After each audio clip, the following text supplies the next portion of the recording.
Hi, welcome friends. Telugu మిత్రులకి స్వాగతం. మే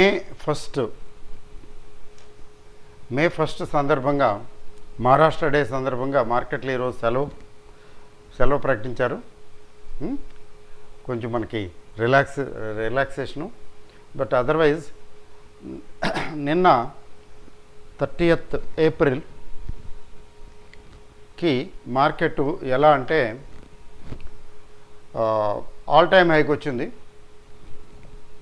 22,800 రేంజ్కి వచ్చింది. 800 ఆల్ టైమ్ హైకి వచ్చింది. జస్ట్ వచ్చినట్టు వచ్చి అక్కడి నుంచి ఇక సెల్లింగ్ మొదలైంది.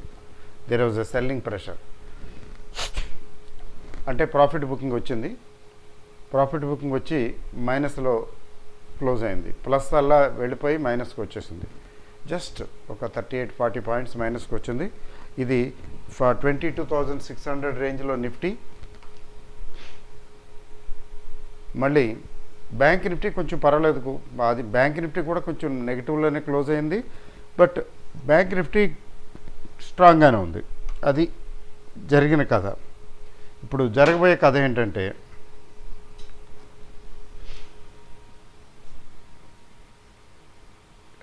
ట్యాక్స్ కలెక్షన్స్ అంటే జిఎస్టీ ఉంది కదా, ట్యాక్స్ కలెక్షన్స్ బంపర్గా ఉన్నాయని రికార్డ్ లెవెల్ 2.1 lakh crore. అంటే జిఎస్టీ ఇంట్రడ్యూస్ చేసిన first 2-3 years 4 yearsలో 1 lakh crore touch అయ్యేది. అది రికార్డ్ లెవెల్ కలెక్షన్ అని అనుకునేవాళ్ళం. అరుణ్ జైట్లీ గారి టైంలో దాదాపు అంతే జరిగింది. తర్వాత కొద్దిగా 1 lakh అబోవ్ 1 lakh వస్తూ ఉన్నది. ఇప్పుడు 2 lakhs కూడా క్రాస్ అయింది ఇంతకుముందు దగ్గర. ఇప్పుడు 2.1 lakh crore, 210 అంటే 2 లక్షలు కాదు, 2 లక్షల 2.1 lakh crore ఇది GST collections. So thanks to the revenue mop up. ఇది చాలా గుడ్ న్యూస్. అంటే ట్యాక్స్ కలెక్షన్స్ ఉన్నాయి అంటే ఎకానమీలో యాక్టివిటీ ఉంది అని. యాక్టివిటీ ఉండబట్టే కదా, ఎకనామిక్ యాక్టివిటీ ఉండబట్టే కదా ట్యాక్సెస్ పే చేస్తారు. So there is a demand for goods and services. Based on the demand you are getting, government is getting taxes. అది ఆ న్యూస్ చాలా గుడ్ న్యూస్. అయితే ఈ ట్యాక్స్ కలెక్షన్స్ పెరగటానికి మన యూపీఐ పేమెంట్స్ కూడా కొంత దోహదం చేస్తున్నాయి. మీరు క్యాష్ డీలింగ్స్ చేయడానికి లేదు, క్యాష్ ట్రాన్సాక్షన్స్ చేయడానికి లేదు అనేది ఉంది కదా. ఒక 2 లక్షల వరకు అయితే పర్వాలేదు, 2 లక్షల లోపు, అంతకు మించి అయితే అవ్వదు కదా. So they are routed through official channels, bank to bank transactions. UPI payments అయితే మరి బ్యాంక్ వచ్చేస్తుంది కదా, మన అకౌంట్లోకి వచ్చేస్తాయి డబ్బులు, మన అకౌంట్లోంచి వెళ్తాయి డబ్బులు. దానివల్ల కూడా ఏంటంటే కొంచెం ఈ ట్యాక్స్ ఇవేషను పోర్షన్ తగ్గింది. పూర్తిగా మాత్రం అవదు. సేల్స్ ట్యాక్స్ ఉన్న రోజుల్లో అయితే చాలా ఘోరంగా 80% ట్యాక్స్ ఇవేషన్ ఉండేది. 20% ట్రాన్సాక్షన్స్కే ట్యాక్స్ కట్టేవాళ్ళు. మీరు ఊహించండి, 100% కాదు, 50% లెవెల్లో ట్యాక్స్ పే చేసిన ట్యాక్స్ కలెక్షన్స్ ఎంత పెరిగిపోతాయి చూడండి, చాలా పెరిగిపోతాయి. సో ఇప్పుడు జిఎస్టీ ఇంట్రడ్యూస్ చేయటం వల్ల కలుగుతున్న అడ్వాంటేజెస్, బెనిఫిట్స్ ఇప్పుడు విజిబుల్గా ఉన్నాయి. ముందు ఇంకా బాగుంటాయి. జిఎస్టీ ఇంట్రడ్యూస్ చేయటంలో ఉద్దేశమే అది. ఒకటి ట్యాక్స్ స్ట్రక్చర్ని సింప్లిఫై చేయటం, రెండవది ఏంటంటే ట్యాక్స్ ట్రాన్స్పరెన్సీ ఇంప్రూవ్ చేయటం, తర్వాత ఇన్సిడెంటల్గా ట్యాక్స్ కలెక్షన్స్ పెంచటం. So this a good news. Elections already discounted factor. ఈ ఎలక్షన్స్ గురించి నెగిటివ్గా ఆలోచించటం లేదు మార్కెట్. అందుకనే కదా 15 రోజుల్లో అంతా ముగిపోతున్నది. 15 రోజుల్లో ముగిసిపోతున్నదే. అయినా కానీ మార్కెట్లో అప్ ట్రెండ్ చూపిస్తున్నాయి, ఆల్ టైమ్ హైకి రావటం. But at the same time negative news ఏంటంటే, ఒకటి US and Europe markets for their own reasons వీక్గా ఉన్నాయి. సో ఈ వీక్నెస్ ఏషియన్ మార్కెట్స్లో లేదు, కానీ షాంఘై, హ్యాంగ్సెంగ్, చైనా, తర్వాత హాంకాంగ్ మార్కెట్లు బుల్లిష్గా ఉన్నాయి, యాక్టివ్గా ఉన్నాయి. చాలా కాలం డల్గా ఉండి యాక్టివ్గా వచ్చాయి, బేరిష్నెస్ నుంచి బుల్లిష్నెస్కి వచ్చాయి. It's a good news. Taiwan and Japan ఆ మధ్యన కొంచెం కరెక్షన్ వచ్చినా కానీ జపాన్ నిలదొక్కునే ఉంది.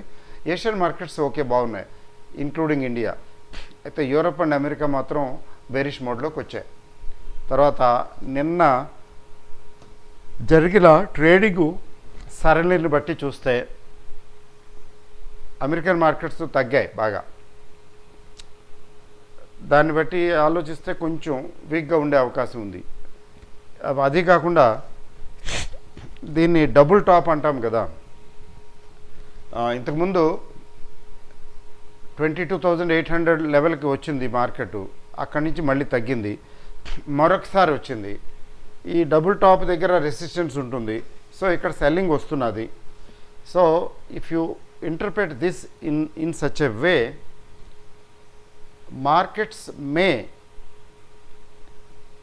Undergo some selling pressure. అంటే ఇప్పుడు ఫర్ ఎగ్జాంపుల్ రేపటి మార్కెట్ తీసుకున్నట్లయితే 2 మే స్మాల్ గ్యాప్ డౌన్ ఉండే అవకాశం ఉంది. అంటే ఏం లేదు, మనమే గెస్ చేయటం లేదు, అలానే ప్రెడిక్ట్ చేయటం లేదు.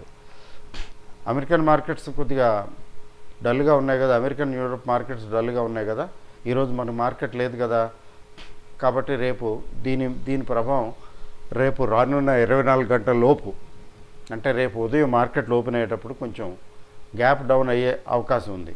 అంటే గ్యారంటీగా అట్లా అయిపోతుందని కాదు, అవకాశం మాత్రం ఉంది, ఓన్లీ ప్రాబబిలిటీ. మళ్ళీ ఇప్పటి నుంచి రేపు ఉదయంలోగా సిచ్యువేషన్ మారిపోయిందనుకోండి, లేదు డిమాండ్ సప్లై గేమ్ కదా, బుల్స్ ట్యాక్స్ కలెక్షన్స్ చాలా బాగున్నాయి, బయింగ్కి వెళ్ళిపోదాం అనుకుని బయింగ్ మొదలుపెట్టారనుకోండి, మళ్ళీ మామూలే. బట్ అదర్వైజ్ ఇక్కడ కొంచెం స్మాల్ మార్కెట్ గ్యాప్, అంటే గ్యాప్ డౌన్ ఓపెన్ అయ్యే అవకాశం ఉంది. దానికి అది కాకుండా మీకు అడ్వాన్స్ డిక్లైన్ రేషియో న్యూట్రల్గా ఉంది, అంటే పెరిగిన వాటి సంఖ్య తగ్గిన వాటి సంఖ్య ఈక్వల్గా ఉంది. ఓకే, మార్కెట్ కొంచెం తగ్గింది కదా, పర్వాలేదులేండి. తర్వాత రెండోది ఏంటంటే విక్స్ వాలటైలిటీ ఇండెక్స్ అప్ 5% పెరిగింది. ఎక్కడి వరకు వెళ్ళిందంటే 12.8 రేంజ్లో ఉంది. 10 ఆ ప్రాంతాల్లో ఉన్నదల్లా మళ్ళీ పెరిగిపోయింది. సహజం, దీన్ని సీరియస్గా తీసుకోవాల్సిన అవసరం లేదు, ఎందుకంటే ఎలక్షన్స్ వస్తున్నాయి కదా, ఎలక్షన్స్ వస్తున్నాయి కాబట్టి ఈ వాలటైలిటీ ఇండెక్స్ కొద్ది కొద్దిగా పెరుగుతూ ఉంటుంది, పెరగటానికే అవకాశం ఎక్కువ ఉంది. ఎందుకంటే great event is ahead, so we need not read much in to it. Stocks తీసుకుంటే నిఫ్టీ 50 స్టాక్స్ తీసుకుంటే కొన్ని వీక్గా, కొన్ని స్ట్రాంగ్గా. ఫర్ ఎగ్జాంపుల్ చూడండి, యూపీఎల్, హిండాల్కో కొంచెం స్ట్రాంగ్గానే ఉన్నాయి, కానీ కొద్దిగా పికప్ అవుతూ కొద్దిగా స్లో డౌన్ అయినాయి. సో ఎల్టీ మైంట్రీ తీసుకోండి, టీసీఎస్ తీసుకోండి. ఐటీ సెక్టర్ వీక్గా ఉంది.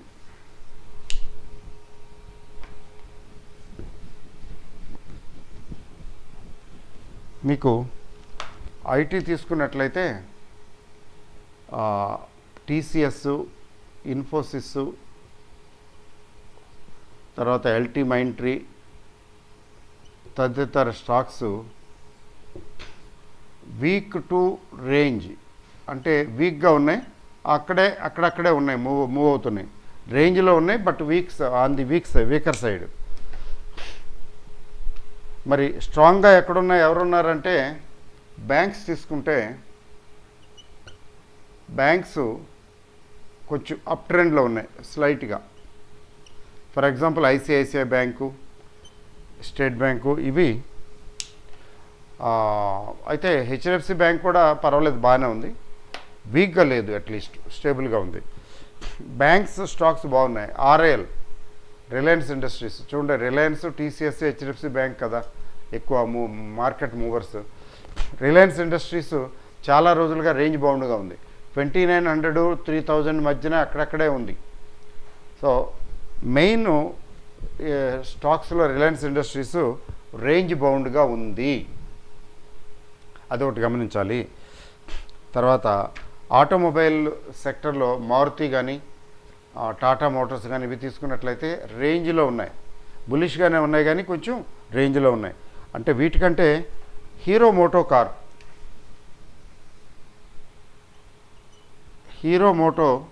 కార్ప్ మాత్రం ఇది మాత్రం అప్ ట్రెండ్లో ఉంది కొంచెం.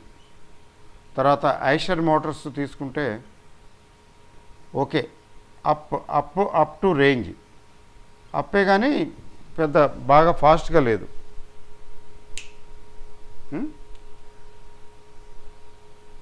ఇది నిఫ్టీ 50 స్టాక్స్లో కనిపిస్తున్నటువంటి పరిణామాలు. అంటే నెక్స్ట్ రేపు మార్కెట్ ఏమిటి?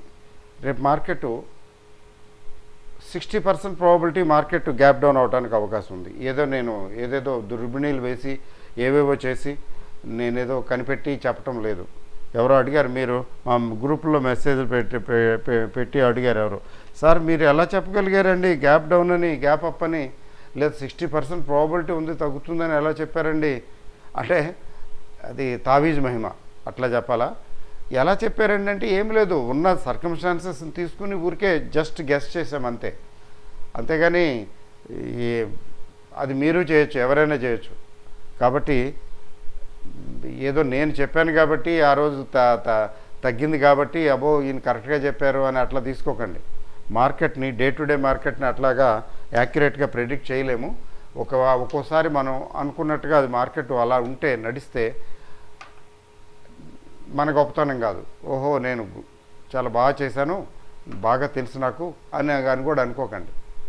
నేనైతే అనుకోను, ఏదో జస్ట్ గెస్ చేశాను, అది దాదాపు అలాగే జరిగిందని. ప్రాబబిలిటీ కదా, 60% ప్రాబబిలిటీ అది అయింది లక్కీగా, ఒకసారి అవ్వదు, డన్. కాబట్టి మార్కెట్ని ప్రెడిక్ట్ చేయడానికి ఎప్పుడు ప్రయత్నించకండి. ముఖ్యంగా ట్రేడింగ్ చేసేవాళ్ళు గుర్తుపెట్టుకోండి, మార్కెట్ని ప్రెడిక్ట్ చేయడానికి ప్రయత్నించకండి.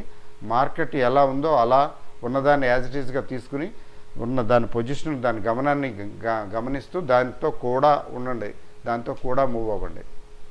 అది అప్ ట్రెండ్లో ఉంటే ఇంకెంత పెరుగుతుందిలే అని షార్ట్కి వెళ్ళకూడదు, డౌన్ ట్రెండ్లో ఉంటే ఇంకెంత తగ్గుతుందిలే అని మొండికేసి కూర్చోకూడదు, లాంగ్ పొజిషన్స్ పెట్టుకోకూడదు. ఎందుకని ఇంకెంత తగ్గుతుంది ఇంకెంత పెరుగుతుంది అనే అప్రోచ్ కరెక్ట్ కాదు.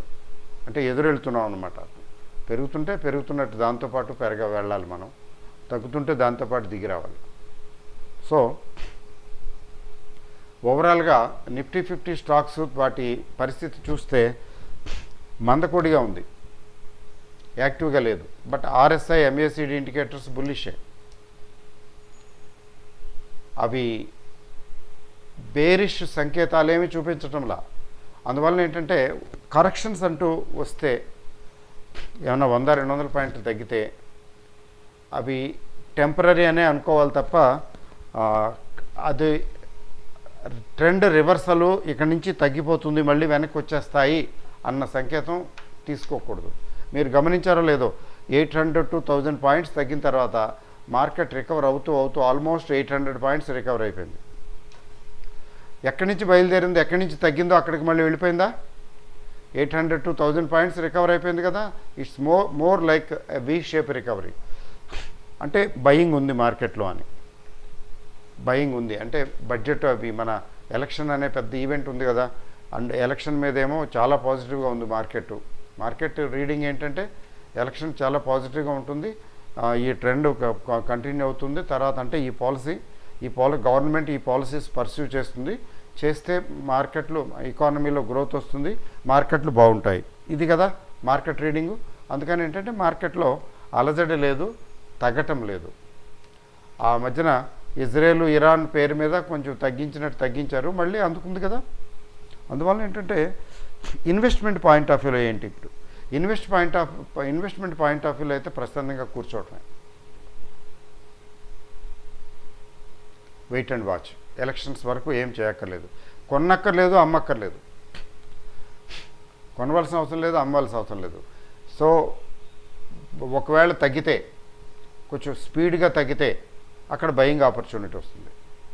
తగ్గిన వెంటనే ఒక 400-500 పాయింట్లు తగ్గానే గప్పుకుని కంగారు పడిపోయి కొనుక్కోకర్లా, చుట్టమే ఇంకెంత తగ్గుతుందా అని చూసి ఏదో ఒక స్టేజ్లో ఎంటర్ అవటమే, అది buying opportunity.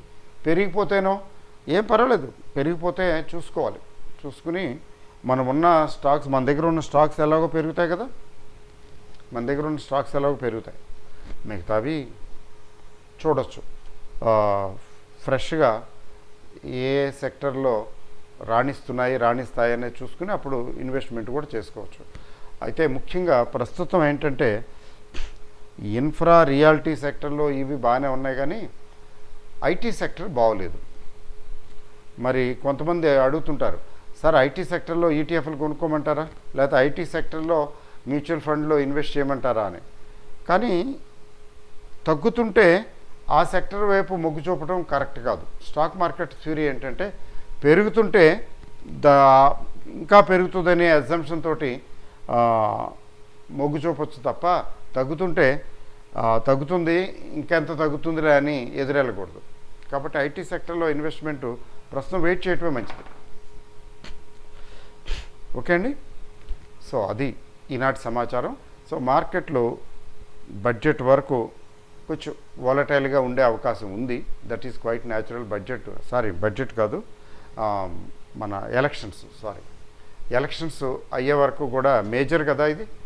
That central level elections, state level కూడా కాదు. They leave there impact. వాటి ఇంపాక్ట్ అవి ఎలాగో చూపిస్తాయి. అందువల్ల ఏమిటి, మనం తటస్థ వైఖరి అవలంబించటం తక్షణ కర్తవ్యం. అది నా అభిప్రాయం. మీరు చూడండి, వాచ్ చేసి దాని ప్రకారం మీ ఇన్వెస్ట్మెంట్ స్ట్రాటజీ ప్లాన్ చేసుకోండి. ఓకే అండి. So thank you very much. All the best. Good night.